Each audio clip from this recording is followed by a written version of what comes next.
నమస్తే రమగారు. నమస్తే జయ. రమగారు, బద్ధకం, సోమరితనం ఎలా తగ్గించుకోవాలి? బద్ధకం, సోమరితనం రెండు వేరు వేరా ఒకటేనా? కొంచెం అటు ఇటుగా ఒకటే, ఓకే, పేర్లు వేరు అంతే. సోమరితనం అంటే ఇంకా ఎక్కువ పీక్స్ ఏమో అనుకుంటా నేను. చిన్నది బద్ధకం ఒక్కరవ చిన్నది, సోమవారి కొంచెం పెద్దది, నేను నువ్వు అట్లా సోమరిగా ఏ పని చేయకుండా ఉండేవాళ్ళు, బద్ధకంగా మనుదిన్న పెంజేరెళ్ళే నడిచేవాళ్ళు, వాయిదాలు వేయటం. సోమరిపోతులు మానేస్తారు, బద్ధకస్తులు వాయిదా వేస్తారు, అంతే. కాస్త దగ్గర సంబంధమే ఉంది. ఎలా మానంటాము గారు బద్ధకాన్ని? ఎలా మానటమే తగ్గించుకోవాలి? ఉంది జయ. ఇప్పుడు బద్ధకమో సోమరిపోతనమో ఎప్పుడు ఉంటుంది? సాగుబడి ఉంటే బద్ధకాలు సోమరిపోతనాలు ఉంటాయి. కరెక్ట్ అండి. సాగుబడి మాయ రోగాలే కొంచెం ఎక్కువగా ఉంటాయి. మన బదులు మనం మానేసిన పని ఎవరైనా చేస్తారంటే ఎందుకు చేస్తాం? మనం ఇంట్లో కూర్చుంటే మన కథ నడుస్తుందంటే కూర్చుంటాం ఇంట్లో. ఖచ్చితంగా. ఏ పని చేయకుండా ఉండలేని జాతి 50% కూడా ఉండరు మన దగ్గర. మన సమాజంలో 50% ఏ పని చేయకుండా ఉండలేను అని చెప్పేవాళ్ళు 50% కూడా ఉండరు. తప్పితే ఏదైనా మానేద్దామని చూసేవాళ్ళే ఎక్కువ ఉంటారు. నిద్ర లేవడం దగ్గర నుంచి జయ, నిద్ర లేవటం, వేసుకున్న పక్క ఎత్తటం, స్నానం చేయటం బద్ధకం. స్నానం బద్ధకం వాళ్ళు బోల్డ్ మంది ఉంటారు. అవునండి, నాకు స్నానం బద్ధకం, తలంటి బద్ధకం, ఒళ్ళు తోముకోవటం బద్ధకం, పళ్ళు తోముకోవటం బద్ధకం. పళ్ళు తోముకోవాలి, నీళ్లు పోసుకోవాలమ్మా, తప్పదు. ఒక గంట వాయిదా వేస్తారు, కూర్చుంటారు అట్లా. మనుదిన్న పెంజేరు, అదే మనుదిన్న పాము అంటారు కదా, మేము పెంజేరు అంటాం దాన్ని. సచ్చినా కదలదు అది, అటా ఉంటుంది, ఈడుస్తూ ఉంటుంది. ఆ ఈడ్చేదాన్నే బద్ధకం అంటారు. వాయిదా వేసేయటం, అక్కడి నుంచి స్నానం చేశాక తువ్వాలారేయటం బద్ధకం, బట్టలు విసిరేయటం అదో బద్ధకం, ప్రాపర్గా పెట్టడం, అవన్నీ బద్ధకాలే. చదువుకున్న పుస్తకాలు సర్దుకోవటం బద్ధకం, సంచి సర్దకటం బద్ధకం, ర్యాకులు సర్దుకోవటం బద్ధకం, పెన్నుకి క్యాప్ పెట్టడం బద్ధకం. పెన్ను చోట క్యాప్ చోట ఉంటాయి. ఇవన్నీ ఇప్పుడు నేను చెప్పిన లిస్ట్, నేను 24 hours లిస్ట్ చెప్తాను నేను. మీరు దేనికి బతికిస్తారమ్మ గారు? ఏం దేనికి బతికిస్తా? 5, 6, 15, 18 ఉన్నాయి చేయాలి. ఓ మై గాడ్, అందరికీ ఉంటాయి. చెప్పండి చెప్పండి. ఉంటారు ఆ లిస్ట్ లో. బట్టలు మడత పెట్టాక ర్యాక్లో పెట్టడం బద్ధకం నాకు. ఓకే ఓకే, అలా చూస్తుంటా వాటికేసి, ఏమిట్రా దేవుడా ఇవన్నీ పెట్టాలా? అబ్బా ఇవన్నీ మళ్ళీ సర్దాలా దేవుడా అని సర్దేయడం మొదలు పెడితే ఇక చేసేస్తా.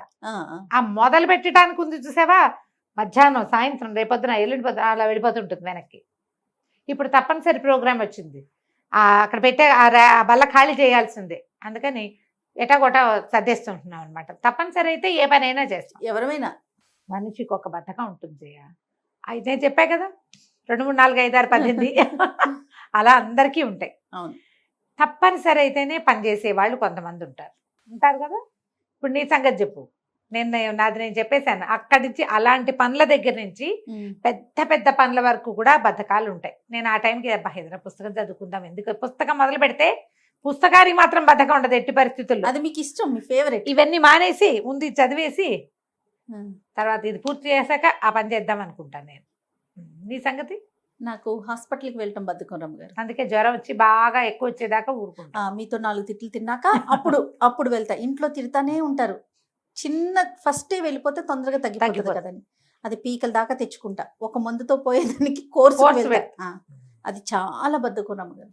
అందరితో తిట్లు తింటా, ఈ విషయానికి మాత్రం. ఇది మార్చుకోవు నువ్వు, నేను మార్చుకుంటున్నా. మీతో తిట్లు తింటా, ఇంట్లో తిట్లు తింటా, డాక్టర్ కూడా తిట్లు తింటా. అది మధ్యలో నాకు కూడా వేస్తారు 2 అక్షరాలు. నువ్వేదో జయాకి సలహా చెప్పావా అని అడుగుతారు, నన్ను అడుగుతారు. మీ మేడంకి చెప్పారా? ఏం చెప్పారా? ఆవిడ ఆగమన్నారా?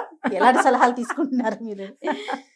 అట్లా అది నాకు చాలా మేజర్ బద్ధకం రమ్మగారు, మార్చుకోలేకపోతున్నాను. ఇప్పుడు నేను చూడు, నేను బట్టలు సర్దటం మానేస్తే వచ్చిన కొంపమురికి ఏం లేదు, నువ్వు మందేసుకోవడం మానేస్తే చాలా కొంపమురు, చాలా పెద్ద ఇబ్బంది కదా. అలాంటివి పెట్టుకోకూడదు. బద్ధకం తగ్గించుకోవాలంటే జయ, మనకి లోపల నుంచి ఒక వాయిస్ ఉండాలి, ఒక టైం టేబుల్, దాని ప్రకారమే పనిచేయాలి. టైం టేబుల్ని మీరకూడదు. ఒక 10 నిమిషాల స్ట్రెచ్ తీసుకోవచ్చు, ఒక గంట, ఒక పూట. రోజుల స్ట్రెచ్లు తీసుకోకూడదు. అవును, పొద్దున వెళ్ళకపోతే సాయంత్రం వెళ్ళాలి హాస్పిటల్కి. అవును, రేపో ఎల్లుండో అవతల ఎల్లుండో అది పెట్టుకోకూడదు. సర్దేది పని చేతిలో చేసేయాలి. తర్వాత అన్నామంటే గోడ మీద రేపు రాసుకోవటమే, అది అంతే. ఆ తర్వాత ఒక గంట, ఒక 2 గంటలు, లేదా ఈ పర్టికులర్ పని అయ్యాక ఆ పర్టికులర్ పని చేస్తా అని పెట్టుకోవాలి. ఇది మీరు పిల్లల్లో కనుక అలవాటు చేస్తే బద్ధకాన్ని కనుక అబ్జర్వ్ చేస్తే చాలా బలవంతంగా ఎర్లీ ఏజ్లో 12 లోపల పోగొట్టేయండి. 12, 13 తర్వాత ఇక టీనేజ్ వల్ల 1,00,000 వస్తాయి. అవును, మురుగులు బద్ధకాలు. ఈ ఒరిజినల్గా సహజంగా ఉండేది కొంత ఉంటుంది కదా, అది యాడ్ అయ్యిందా ఇక అసలు వాళ్ళని మార్చలేం మనం. ఇక వాళ్ళ జీవితాంతం అనుభవిస్తారమ్మా దాన్ని. ఇబ్బంది కదా రమ్మగారు, చాలా ఇబ్బంది. బద్ధకం చాలా ఇబ్బంది కలిగించే వ్యవహారం. జిమ్కి వెళ్ళటం బద్ధకం, ఎక్సర్సైజ్ బద్ధకం, వాకింగ్కి వెళ్ళటం బద్ధకం, నీకు మందు వేసుకోవటం బద్ధకం, డాక్టర్ దగ్గరికి వెళ్ళటం, శుభ్రంగా ఉండటానికి బద్ధకం, అవును, ఇల్లు శుభ్రంగా ఉంచుకోవటానికి బద్ధకం, తమ వస్తువులు కనీసం తమ వస్తువులు వాటికైనా సరే అబ్బా కొనాలి, చూడాలి, చెయ్యాలి. అవి ఎవరు చేస్తారు? ఇవన్నీ ఎవరు చేస్తారేమిటి? నీ జీవితం నీ బదులు గాలి ఎవడైనా పీల్చుకుంటాడు? నువ్వే పీల్చుకోవాలి కాదు మరి. అసలు ఈ ధోరణే మార్చుకోకపోతే కనుక ఇవి అనారోగ్యాలకి దారి తీసే ప్రమాదం ఉంది. మీకు ఎక్సర్సైజు వాకింగ్ బద్ధకం అయితే బెస్ ఆటోమేటిక్గా వచ్చేస్తారు. మందు వేసుకోవడానికి బద్ధకం అయితే సమస్యల వలయంలో చిక్కుకుంటారు బాగా. ఈ రోజువారీ ఇల్లు వాకిలి సవరించుకోవటాలు, అలా మీ పుస్తకాలు మీరు సర్దుకోవటాలు అలవాటు లేకపోతే ఉద్యోగాలు చేసే కాలంలో భలే అవస్థ పడతారు. మనం ఏం చేస్తామంటే ఎండాకాలం అది వస్తే పిల్లల్ని నిద్ర లేపకుండా వదిలేస్తాం. అవును, పడుకొనిస్తాం, బాగా పడుకొనిస్తాం. ఫోన్లే పడుకొనిలే, ఎండాకాలం అయ్యాక స్కూళ్ళకి రోజు పరిగెత్తాలి కదా అనుకుంటాం. ఈ పిల్లల్ని పడుకోబెట్టాలనే పాయింట్ అసలు ఎందుకు వస్తుందో అర్థం కాదు చేయ. ఎండ అయితే అన్నం తింటాం మానేస్తున్నామా మనం? ఎందుకు రాత్రి పెందరాళ్ళే పడుకోవడం, పొద్దునే పెందరాళ్ళే ఎందుకు లేవు? హాయిగా ఆడుకుంటారు కదా చల్లబాటు వేళ. అవును, పిల్లలకి ఆరోగ్యానికి మంచిది కదా. అందుకని మీరు పిల్లల్ని బాగా పడుకొనిద్దామన్న కాన్సెప్ట్ని వదిలిపెట్టేయండి. పొద్దున లేచి చింతపిక్కలు ఆడుకుంటారు, హాయిగా కూర్చుని ఏదో ఒకటి ఆడుకుంటారు, వేళకి తింటారు. మీరు పొద్దుటి పూట కనుక పిల్లల్ని ఇది ఆలోచించండి, బాగా పడుకొనిస్తే మార్నింగ్ బ్రేక్ఫాస్ట్ స్కిప్ అయిపోతుందా? అవును, ఏమిటి పిచ్చి నిద్ర కోసం తిండి మానుకుంటారా ఎవరైనా? పైగా ఆ ఒంటికి అలవాటైన పొద్దున్నే లేచే క్రియని ఈ 2 నెలల్లో మీరు చెడగొట్టేయటల్లా, తద్వారా ఆరోగ్యం పాడవదు. అదే మంచి ఆలోచన కాదమ్మా. లేపాలి, 1 గంట లేటుగా లేపండి కనీసం, ఇంకో గంట పడుకొని అంతే. ఈ మధ్యాహ్నాలు లేవటాలు, పొద్దున్న బ్రేక్ఫాస్ట్ పోతుంది, లంచ్కి దగ్గర అయిపోతారు, పిల్లలు సమ్మర్ అయ్యేసరికి లావెక్కుతారు. అలా కూర్చుని ఉండటం వల్ల ఏమో అదంత తెలివిగల పని కాదు. బద్ధకాల్ని చిన్నతనాల్లో పోగొట్టుకోవాలి. మీరు పెద్దవాళ్ళు అయ్యాక, నా ఏజ్కి వచ్చాక కూడా, ఇప్పుడు మేనోపాజ్లో బద్ధకం వస్తుంది చేయబుద్ధి కాదు. మీరు ఏదైనా బద్ధకం అనిపించింది అనుకోండి, ఏం చేస్తారమ్మ గారు దాని నుంచి బయటపడాలంటే? ముందు అలాగే చాలాసేపు కూర్చుంటాను జయ. నాకు సాయంత్రం పూట ఇంట్లో ఎవ్వరూ ఉండరు. నేను ఇక్కడి నుంచి ఈవినింగ్ వెళ్ళేసరికి నేను ఒకదాన్ని ఇట్లా అంతే దేవుడా అని కూర్చుంటాను. ఏదో చూస్తా కాసేపు పని కూడా స్పీడ్ గా ఏమి ఉండదు. అప్పుడు ఏం పని ఉంటుంది? ఇక వంటలు టిఫిన్ హడావిడంతా 8:30 తర్వాతే. కాఫీలు టీలు వ్యవహారం లేదు, నాకేం టీ ఎక్కర్లేదు, నేను ఎవరికి ఇవ్వక్కర్లేదు, ఎవరు ఉండరు. కూర్చుంటాను. కూర్చున్న తర్వాత నన్ను నేను లాక్కుంటాను చేయ. పుష్ అండ్ పుల్ అని ఒక ట్రైన్ ఏదో ఉంది, దాన్ని గుర్తు తెచ్చుకుంటుంటాను. నేనే పుష్ చేయాలి, నేనే పుల్ చేయాలి. 1 గంట అలా ఒంటిని బద్ధకంగా ఉండనిస్తాను నేను. పని చేసాం పొద్దునుంచి, మనం ప్యాంపర్ చేసుకోవాలి. చాలా పని చేసావు, ఏం చేయక్కర్లేదు, కాసేపు కూర్చోవాలి, ఎవరితో నా ఫోన్లో మాట్లాడతాను. ఫోన్లో మాట్లాడుతూ పని చేస్తాను జయ, నాకు బాగా అలవాటు. రాత్రిపూట ఫోన్లో మాట్లాడుతూ సాయంకాలపు కూర, రొట్టెలు, అన్నము, స్టవ్ తుడిచేయటము, అన్ని పనులు అయిపోతాయి. అన్ని పనులు ఫోన్లోనే చేసేస్తాను నేను. మాట్లాడుతుంటే పని చేసేస్తాను. ఈ పుష్ పుల్లు మనం చేసుకోవాలి. ఎప్పుడో ఏదో ఊరు వెళ్ళాం, వైజాగ్ ఏదో, తిరిగి వచ్చేటప్పుడు ట్రైన్ తమాషాగా ఏంటో ముందుకి వెనక్కి ఏంటంటే పుష్ అండ్ పుల్ మెషిన్ అట, ఇంజిన్ పుష్ అండ్ పుల్. నేను అదే అనుకుంటా. అప్పుడు ఏం చేస్తా, ఎవరితోటైనా ఫోన్ పెట్టుకుంటాను. సాయంకాలం పొద్దునంతా ఎవరితో, ఇప్పుడు వచ్చిన కాల్స్ అందరినీ సాయంత్రానికి వాయిదా వేస్తాగా, వాళ్ళు ఎవరో ఒకళ్ళని తీసి అప్పుడు లేచి పని చేయటం మొదలు పెట్టా. పని అయిపోతుంది, వీళ్ళతో మాటలు అయిపోతాయి, చేసేస్తాను. ఒకసారి 1 గంట సేపు మనం బద్ధకంగా ఉండొచ్చు, అంతకంటే కాదు. ఏ పనులు రేపుకి వాయిదా వేయబోకండి. ఇవాళ చేయవలసింది ఇవాళే, రేపు చేయవలసింది ఇవాళ చేయవలసింది ఇప్పుడే. డూ ఇట్ నౌ అని పెట్టుకోవాలి. ఇప్పుడే చేసే మొదలుపెట్టు. కనీసం సగం సర్ది వదిలిపెడితే, కిచెన్ ఉంది సగం సర్ది వదిలిపెడితే కంగాళీగా ఉంటుంది. చచ్చినట్టు చేయొద్దు, ఖచ్చితంగా చేయాల్సి ఉంటుంది కదా. హెడ్డింగ్లు పెట్టుకోండి అని చెప్తుండే వాళ్ళు మా చిన్నప్పుడు. వ్యాసాలు రాయాలి, వ్యాసాలన్నిటికీ హెడ్డింగ్లు పెడితే హెడ్డింగ్ కనపడుతుంటుంది, అది పిలుస్తుంది. అవును, అందుకని పని మీరు చేయలేను, ఇప్పుడు నా వల్ల కాదు, అవన్నీ ఎవరు చేస్తాడు అనిపిస్తే స్టార్ట్ చేసి వదిలేయండి. అదే మిమ్మల్ని పిలుస్తూ ఉంటుంది. బద్ధకం పోగొట్టుకోవడానికి ఇది ఒక మంచి మెథడ్. సగం చేసి వదిలిపెడితే ఎట్లా?